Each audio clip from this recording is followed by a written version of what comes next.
welcome to Inside Jefferson Football, your weekly look inside the Jaguar football program.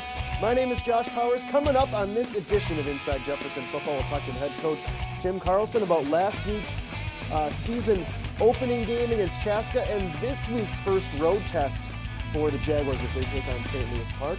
In the players segment, we'll catch up with a couple of the Jaguars, Isaac Sevig, as well as Austin Krupp.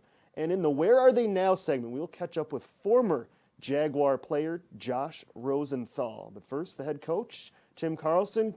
Coach, you get that first one in the books, out of the system. I know against a tough opponent, the defending state champs from 2019, Chaska. A good test for you guys. It was close. Third quarter, you guys were right there in a one-score game, but ultimately the Hawks proved with their experience a little bit too much for you guys last week.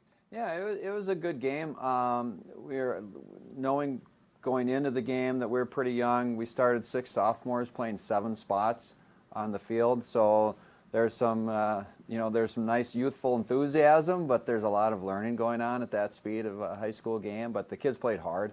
We played really hard, and we were where we wanted to be going into the fourth quarter. We had talked about it being a heavyweight fight type of thing with them. We know they're good, but we wanted to be close in the fourth quarter, and we were hoping that our speed and athleticism could wear them down a little bit, and really the opposite took place where their size just wore us down. I think they averaged about 260 on their O-line, and ours averages about 210. So that plays a part in it, and especially in that first game, and a lot of learning's going on. But they're a good program, and they're a very good team, and but I'm very proud of the effort that our kids put out there. Let's take a look at some highlights here, Coach, from the game. And you guys did some good things through the air in this game. We'll talk to Austin here in a couple minutes. Here he makes a nice catch over the middle and does something after the catch as well. Yeah, we knew running was going to be tough, and it was. Part on us, but part on them. But we did think we were going to throw. We have some good receivers. We're very happy where Robbie Traylor is, our junior quarterback right now. And there he hits Austin right in stride. And Austin, you can ask him a little bit later, but he's a track guy here at Jefferson and does quite well. And he should have scored. We can ask him why he was caught from behind, but that was a good throw, good catch. And again, when we had time to throw, we could throw and move the ball on him. And I think you mentioned your first-year quarterback, Robbie Traylor. First start ever. You're going up against the defending state champs. Tough defense, and he throws for over close to 200 yards in this game, Coach. And I thought he located the ball nicely. He didn't seem like it was too big or too nervous for him in his first game. No, watching Robbie throw, my arm hurts just watching Robbie throw. He's got a little bit of his own technique going there, but he has command of the offense. He knows what we want to do. He's a leader. The kids follow him, and you're right. He never got rattled. He just really did a very good job, and we are very happy with what he did. We can get better, obviously, but we are very happy with game one with him.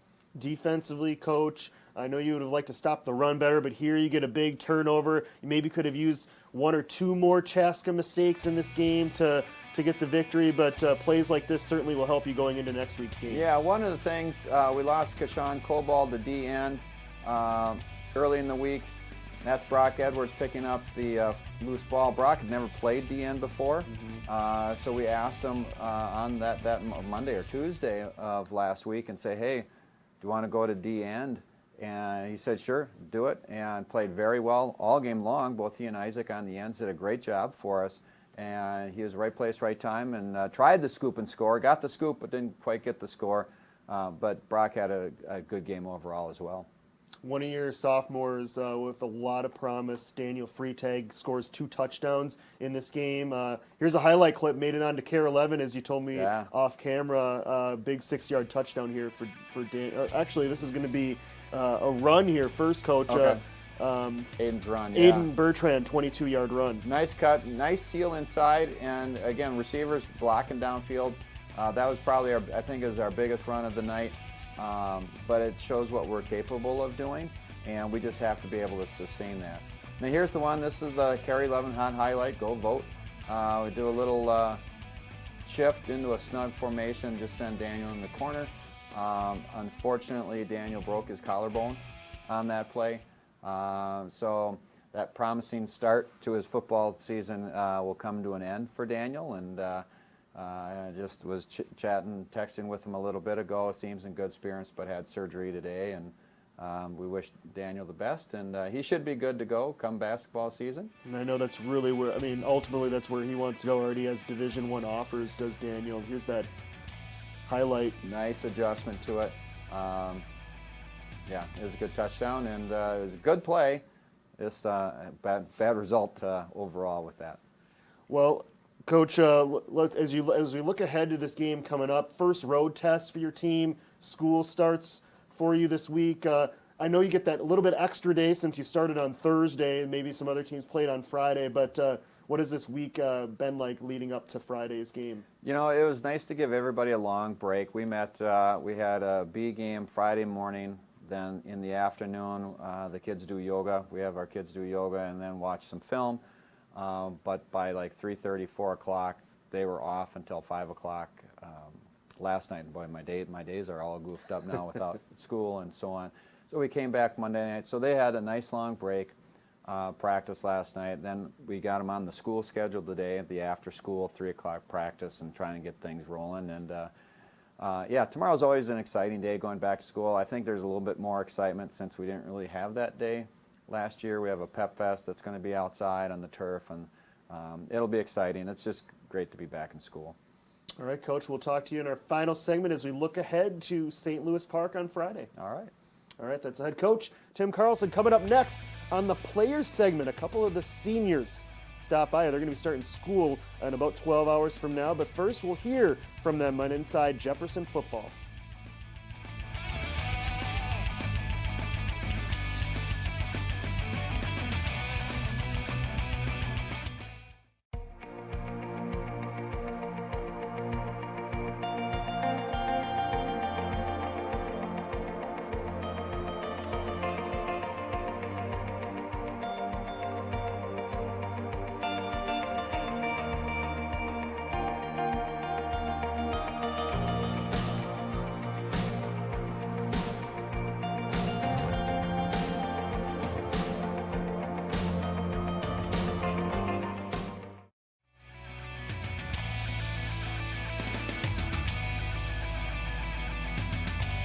Back on Inside Jefferson Football, first road game for the Jaguars.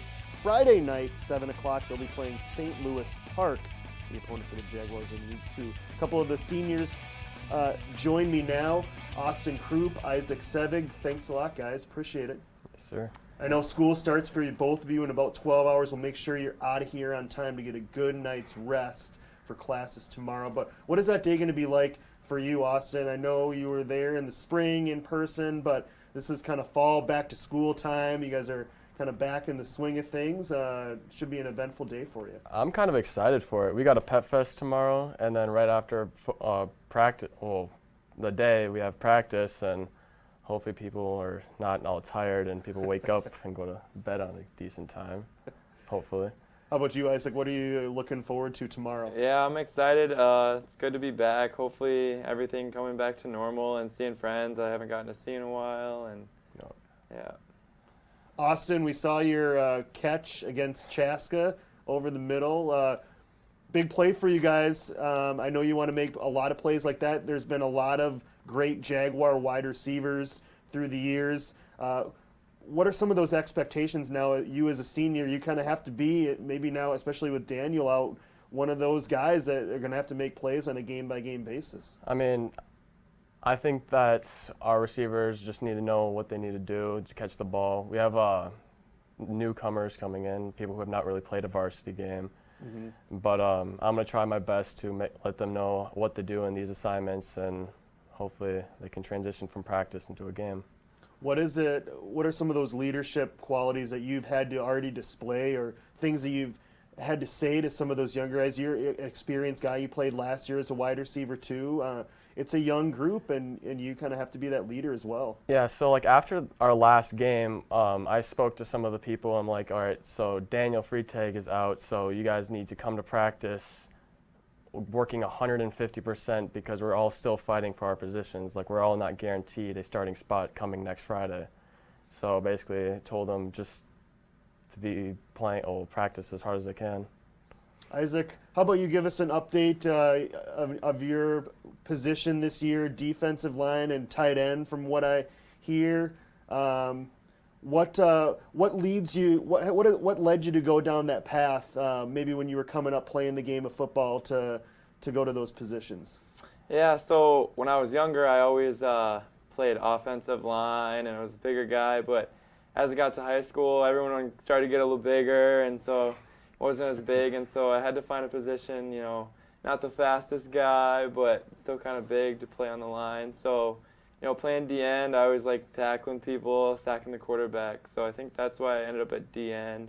And then playing tight end a little bit, I like going out and catching the ball and blocking. So we saw Austin's highlight. Now your highlights maybe aren't as sexy, but you finished with 7 tackles, second on the team. Really strong game for you in week 1. How did it feel just coming out of the gate senior year, putting up a strong performance individually to help the team? Yeah, it was good coming back. First normal season for me on varsity. So there was some learning for me to do. Got to play at Lincoln Field for the first time for me, so that was fun. And yeah, just a lot of learning, getting used to playing. Let's go off the field, Austin. What is the life of Austin Krupp like off the football field? What are some of those interests and things that you do? I know Coach mentioned you run track in the spring. Yeah, pretty much when I'm not playing football, I'm either working over at Willie McCoy's or hanging out with friends. For track, this is my last year was my first year actually, and I got to run the 100 and 200. And it was my first year ever. I was kind of going into it kind of nervous, but I think I did pretty good. What would you say your best event would be? Oh, 100 for 100? sure. After the 200, I would always be extremely tired. Well, 100 is half the distance. 100 was that's enough for me. That's perfect distance for me. Luckily, hopefully you never have to go 100 in football. I know it's meters versus yards. It's pretty close, but. Yeah. How about you, Isaac? What is life like for you off the football field? I play a lot of just football outside still. I don't really play any other sports right now. I used to play basketball. So I kind of just play basketball for fun, football for fun, and then work over at Panera. And also, in my free time, I got a hobby of photography, so I like to do that. You got a nice flow going too, by the way. Yeah. That's got to be. I would put that in my highlight reel too, as a high school senior, if I had that flow back in the day. Guys, I appreciate the time. We're looking forward to seeing more of you at home, but good luck on your first road game this Friday. Okay. Of course. Thank you. Thank you. All right, there you go, Austin Krupp and Isaac Sevig on our player segment. Coming up next, we will catch up with former Jaguar and current Iowa State assistant director of player personnel Josh Rosenthal, when Inside Jefferson football continues.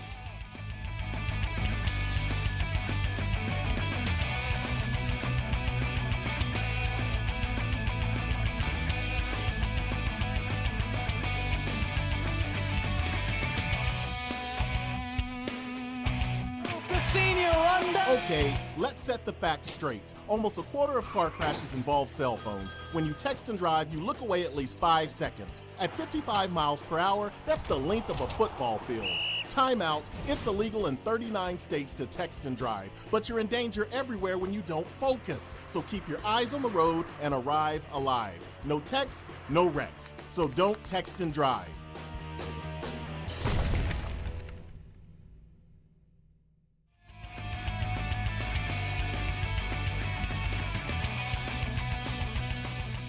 Back on Inside Jefferson football as the Jaguars look ahead to their first road game on Friday night against St. Louis Park. We look back in time in the Where Are They Now segment. Former Jaguar Josh Rosenthal joins me now via Skype. Josh, I appreciate the time. Thanks for doing this. I know it's a very busy week for you down there in Ames. You got a big football game coming up against the Iowa Hawkeyes. College game day is there, so we really appreciate your time tonight.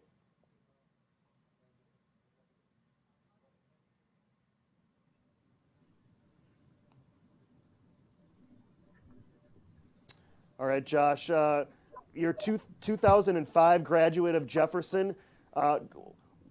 Talk to us about growing up in the city of Bloomington. When did you pick up the game of football? When did you know you were maybe good enough at the high school level to have it be something you wanted to pursue at the collegiate level and ultimately as your profession, as it turns out? Sure.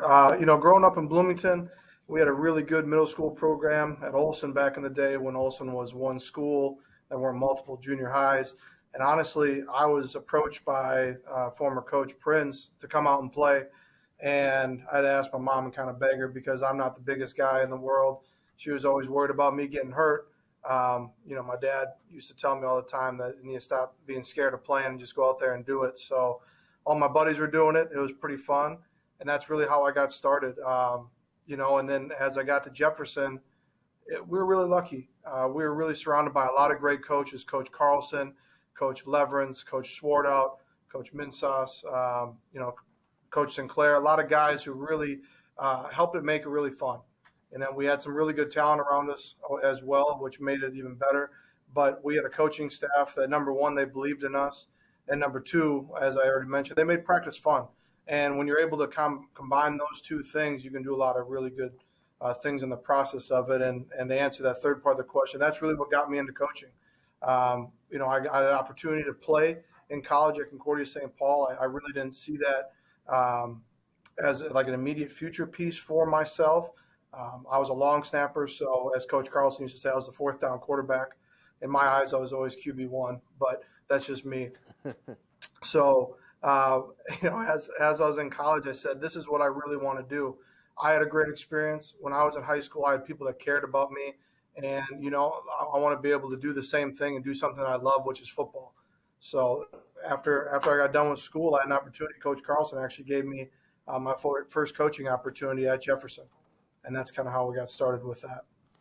Talk us back to your senior year. You mentioned you had some great talent. That was a great Jaguar team, lost in the section championship. I believe Mike Spillman led the Jaguars at the quarterback spot, but you were on that offensive line, terrific offensive line as well that year. Absolutely. Honestly carried on that offensive line. You had two guys that played at the University of Minnesota, Andy Brinkhouse and Bear Moen, who both had really good collegiate careers. Also on the offensive line, you had Mike Irvin, who's a Hall of Famer as well, had a phenomenal career at Bethel. As you mentioned, Mike Spillman's a Hall of Famer with Jefferson. He was a really, really good quarterback for us. I mean, we had a lot of really great talent. I think the best part about it was there was no individual that really stepped up and said, this is my team. It was always our team. We always knew that. I mean, on defense, we had Tyler Henry and Kyle Anderson and these guys who were just really, really good, but at the same time, they're selfless. And that's a big hats off to our coaching staff because, again, we had really good players, but no one ever really would have known it at practice because it was all in one. There's 11 guys doing their job. And that was something that was really special. We had a really, really good run. No, there's no question about it. Josh, you mentioned why you wanted to get into coaching, but talk us through that. How did you get to that first? Obviously, you went to the University of St. Thomas, was your first coaching stop. But how did that transition work? And then ultimately jumping into the Division I ranks at Iowa State, how did you make that leap? Because that's a pretty big one, and you're at a pretty important program in the landscape of college football right now. Sure. With that, it's like anything in life. It's about connections and really being dedicated to your craft. I had an opportunity at St. Thomas to work under Coach Caruso, which I was really grateful for. Had a lot of really good years, a lot of really successful years, and I learned a lot. And during that time in the summer, a lot of it would be working camps, giving my time, volunteering my time at different camps in the Midwest, whether it was North Dakota State, Iowa State, Minnesota, and building those connections at those camps and meeting those coaches. And honestly, it's looking at trying to find an opportunity at some point to potentially grow and move forward with another opportunity that presents itself. So with Iowa State, I had worked camps here for about 4 years. I had gotten to know the staff very well with Coach Campbell and Coach Hoosier, the director of player personnel. And an opportunity arose in 2018 that opened up, interviewed for the position, and the rest is history. So, we've had some success here and we're doing some really good things, but it's really no different than how it was for me in high school. We have a lot of good players. We got a lot of good people on staff, but everyone just works as one.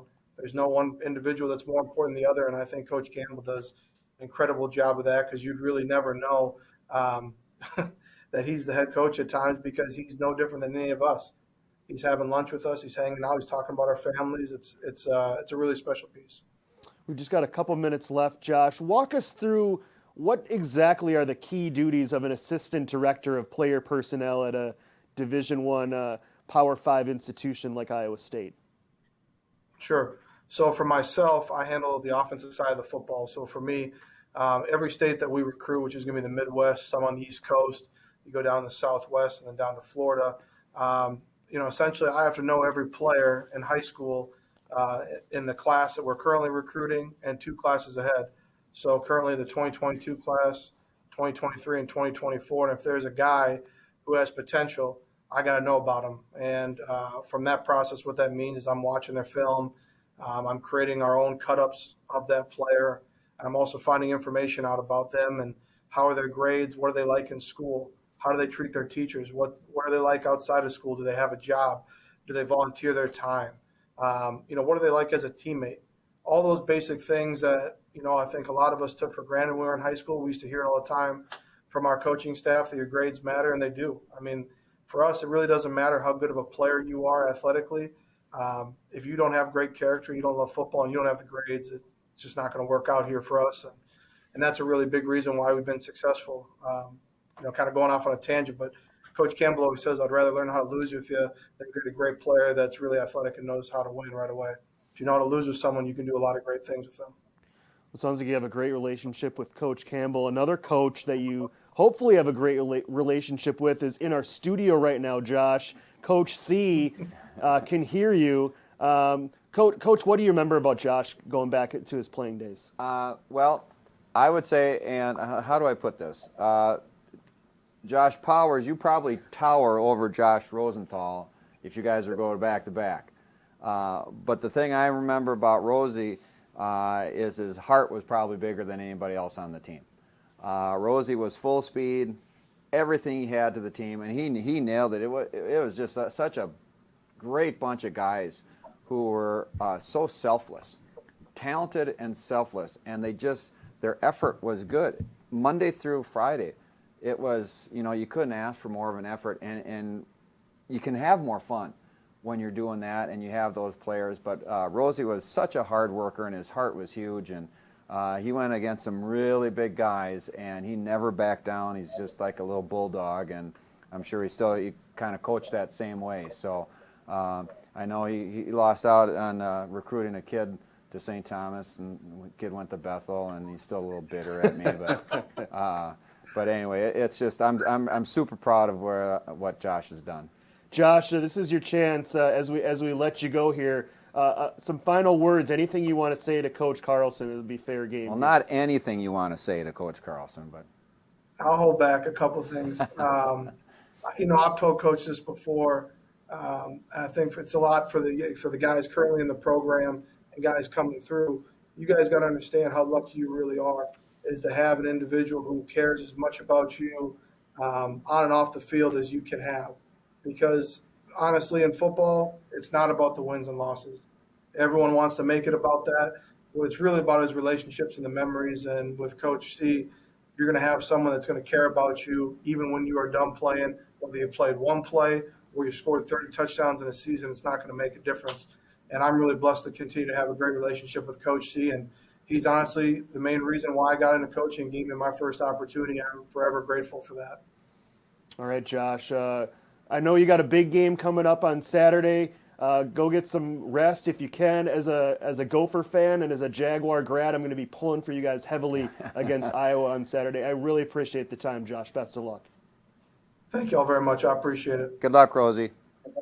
Right, thanks, Coach. Josh Rosenthal. As we continue with the head coach, big game for you this week, too. Yeah. I know St. Louis Park also coming off of a loss in week 1, so 2 teams going for that first win. Only one can get it on Friday. Yeah, when you put so much time into that first game, you've spent 2.5 weeks really preparing for game 1, and if you're not fortunate enough to win that, I think you're a little bit hungrier week 2. So we know they're going to be hungry. This is where you really see the most growth during the season, from week 1 to 2.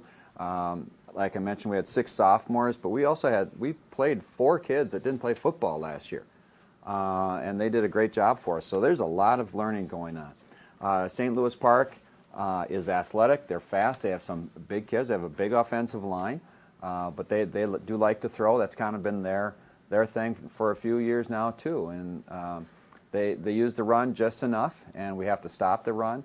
But we have to be very disciplined in our secondary because the quarterback will run around, DeVark will run around, and he'll chuck it. He's a very good athlete, very similar to Aaron Ellingson a couple of years ago.